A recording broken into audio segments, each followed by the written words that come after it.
السلام عليكم ورحمة الله وبركاته. ازيكم يا حبايبي؟ عاملين ايه؟ يا رب تكونوا بخير. ايه رأيكم بقى في شوية الكبدة الاسكندراني الحلوين دول؟ عايزين نعملهم بقى مع بعض بطريقة سهلة وسريعة وبطعم احلى من الجاهزة. يلا بينا بقى نروح نعملها مع بعض كده. هنروح لمقاديرنا. معانا اهو كيلو كبدة متقطعة عصافيري، وفلفل اخضر متقطع اهوت، معاه قرنين شطة. انا مقطعه قرنين شطة معاهم، لو مش حباهم مستغني عنهم. ومعانا البهارات اهيت، معلقه كبيره ملح ومعلقه كبيره كزبره ومعلقه كبيره بهارات كبده لو موجوده، مش موجوده عادي برضو ممكن تستغني عنها.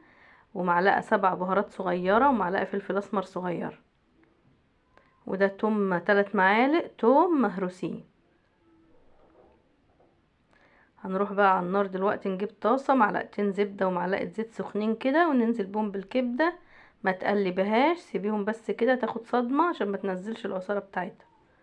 بعد كده قلبيها على الناحية التانية بالطريقة دي زي ما انت شايفة، تاخد برضو صدمة كده ولون من الناحية التانية زي ما انت شفتي كده. خلاص اهي الكبدة كلها ما شاء الله لونت كده، غيرت لونها وخدت صدمة حلوة. نفتح بقى للتوم في النص كده، وننزل بقى بالتوم اهو. تقلبيه بقى كام تقليبة كده لحد ما يبدأ ريحته تبان معاكي. ما تحمريهوش، هو بس ريحته تبان، وقلبيه كده مع الكبدة بالطريقة دي كده. ما شاء الله الريحة بدأت تظهر جامدة اهي. تنزلي بقى بالبهارات وتقلبيهم برضو مع بعض. هتحسي بقى وهتشم الريحة، بسم الله ما شاء الله، هتلاقيها ملت البيت.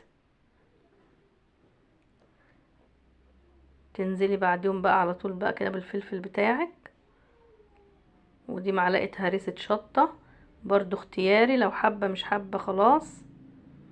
وتقلبيهم بقى كام تقليبة حلوة كده اهو ما شاء الله. كل دقيقتين تقلبيهم كده، هي ما بتاخدش اكتر من 5-6 دقايق سوا. وفي الاخر بقى نديها شوية خل حلوين، ونقلب برضو كده الخل معاهم ونديها كام تقليبة. وهتسيبيها بعد الخل دقيقتين 2 بالظبط على النار.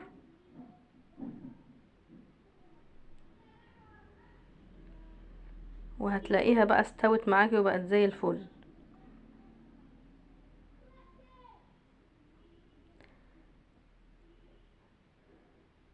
سايباها كده على النار دقيقتين ورجعت لها، لقيتها بصي ما شاء الله اهي الكبدة استوت كده جاهزة. هنا نغرفها بقى في طبق كبير كده ما شاء الله زي ما انت شايفة كده.